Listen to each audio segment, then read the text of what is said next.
क्या आपको भी ऐसा लगता है कि लोग आपका फायदा उठा रहे हैं? क्या यह सच है? लोग आपका फायदा उठा रहे हैं या लोगों को आप अपना फायदा उठाने का मौका दे रहे हैं? तो आज यह वीडियो आपके लिए है। यदि आपका लोग फायदा उठा रहे हैं या आप लोगों को अपना फायदा उठाने का मौका दे रहे हैं, तो मैं आपको यह बताने वाला हूं इस वीडियो में कि कैसे और कब लोग आपका फायदा उठाते हैं और या कब और किस ग्रह के कारण आप चुप हो जाते हैं और लोग आपका फ़ायदा उठा लेते हैं। तो इस वीडियो को आप अंत तक देखें। इस चैनल को अगर आपने सब्सक्राइब नहीं किया है तो सब्सक्राइब ज़रूर कर लें, ताकि आने वाले समय में हमारी वीडियो आप तक सही समय पर पहुंच सके।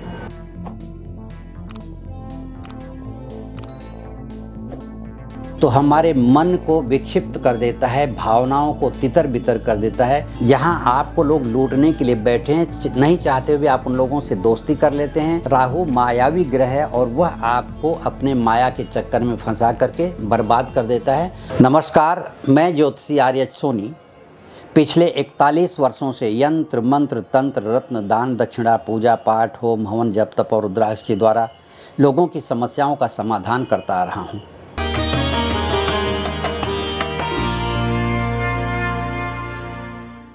यह कहना गलत नहीं होगा कि लोग तभी हमारा फ़ायदा उठा सकते हैं जब हम उन्हें ऐसा करने का मौका देते हैं।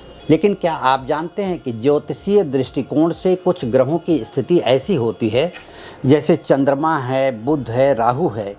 इन ग्रहों के अशुभ जगहों पर बैठ जाने के कारण, राहु और चंद्रमा की युति हो जाने के कारण, राहु और बुध की युति हो जाने के कारण, चंद्रमा और शनि की युति हो जाने के कारण परिस्थितियां ऐसी निर्मित हो जाती हैं कि नहीं चाहते हुए व्यक्ति उस धोखे के जाल में फंस जाता है, क्योंकि ग्रह इस तरह की प्रेरणा देते हैं कि आप इस तरह का कार्य करें। आइए ज्योतिषीय दृष्टिकोण से यह जानते हैं कि कैसे ग्रहों की अशुभ स्थिति हमारे निर्णय लेने की क्षमता को प्रभावित कर देती है। जैसे बुध ग्रह की बात करें तो बुध ग्रह हमारे ज्ञान, बुद्धि और विवेक के देवता हैं। जब जन्म कुंडली में बुध अशुभ हो या शुभ प्रभाव में ना हो या किसी शुभ ग्रह की दृष्टि उस पर नहीं होती है, तो हम अपना बुद्धि और विवेक खो बैठते हैं। ऐसी स्थिति में हम किसी भी प्रकार के निर्णय लेने की क्षमता में नहीं रह पाते और इसी का फ़ायदा उठा करके अपनी चालाकियों से लोग हमारा फ़ायदा उठा लेते हैं और हम उनकी बातों में आकर के फंस जाते हैं। दूसरा ग्रह है चंद्रमा। चंद्रमा हमारे मन और भावनाओं को नियंत्रित करता है। चंद्रमा इमोशनल बनाता है व्यक्ति को। चंद्रमा राहु ग्रह के साथ बैठ जाए या किसी और अशुभ ग्रह के साथ बैठ जाए, पाप ग्रह के साथ बैठ जाए, तो हमारे मन को विक्षिप्त कर देता है, भावनाओं को तितर बितर कर देता है और लोग इमोशनल ब्लैकमेल करते हैं। ऐसी स्थिति में हम यह समझ नहीं पाते कि हम उनके साथ कैसा व्यवहार करें।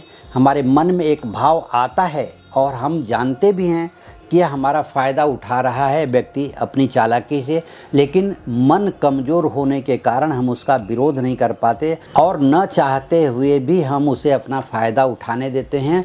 और बाद में ये पश्चाताप हमें होता है कि मैं जानता था कि हमारे साथ धोखा हो रहा है, फिर भी मैं उसका विरोध नहीं कर सका। और यह होता है चंद्रमा की नीच स्थिति या चंद्रमा का अशुभ प्रभाव में होने के कारण। तीसरा ग्रह है राहु। राहु ग्रह भ्रम, भ्रांति और धोखे का कारक ही है। राहु ग्रह का खराब होना जन्म कुंडली में ऐसी बात की सूचना देता है कि आप स्वयं ही ऐसे लोगों के करीब चले जाते हैं, लोग धोखा देने के लिए जो लोग बैठे होते हैं। ऐसी स्थिति में आप कोई निर्णय नहीं ले पाते और आप निर्णय लेते तब हैं जब सब कुछ लुट चुका होता है, सब कुछ बर्बाद हो चुका होता है। क्योंकि राहु रहस्यमयी ग्रह होने के कारण एक तरह से ऐसा रहस्य पैदा करता है आपके मन में, जो कि आप इस बात को समझ नहीं पाते और उस तरफ चले जाते हैं जहाँ कि आपको लूटना है, जहाँ आपको लोग लूटने के लिए बैठे हैं। नहीं चाहते हुए आप उन लोगों से दोस्ती कर लेते हैं, उन लोगों के साथ रहने लगते हैं। यह राहु का भ्रम है, माया जाल है। राहु मायावी ग्रह है और वह आपको अपने माया के चक्कर में फंसा करके बर्बाद कर देता है और उसे आप समझ नहीं पाते।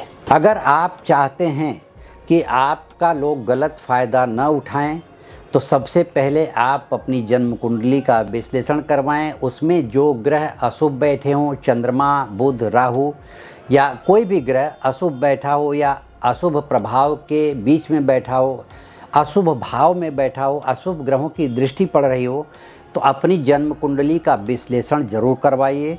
और यदि जन्म कुंडली नहीं है और आप ऐसी स्थितियों से जूझ रहे हैं, इस तरह के आपके साथ भी धोखे हो रहे हैं, तो आप ये समझ जाइए कि जिन जिन प्रकार के धोखे हो रहे हैं उसमें अलग अलग ग्रहों की सूचना मिलती है।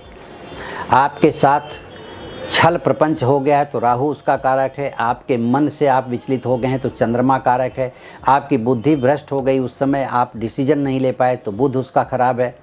तो आप ऐसी स्थितियों में आप अपनी जन्म कुंडली का विश्लेषण करवा के अपने को सुरक्षित रखें। जन्म कुंडली नहीं है तो भी उसका उपाय करके अपने को सुरक्षित रख सकते हैं, ताकि आपके साथ आपकी ज़िंदगी में धोखा ना हो। आप अपनी जन्म कुंडली का विश्लेषण करवाने के लिए या व्यक्तिगत रूप से संपर्क करने के लिए इस वीडियो के नीचे दिए गए लिंक पर क्लिक करके आप मुझसे संपर्क कर सकते हैं। इस चैनल को अगर आपने सब्सक्राइब नहीं किया है तो सब्सक्राइब जरूर कर लें, ताकि समय पर वीडियो आपके पास पहुँच सके। लाइक करें, शेयर करें, और आपके कोई विचार हों तो कमेंट बॉक्स में लिख करके भेज दें, ताकि समय पर मैं उसका जवाब दे सकूं। धन्यवाद, नमस्कार।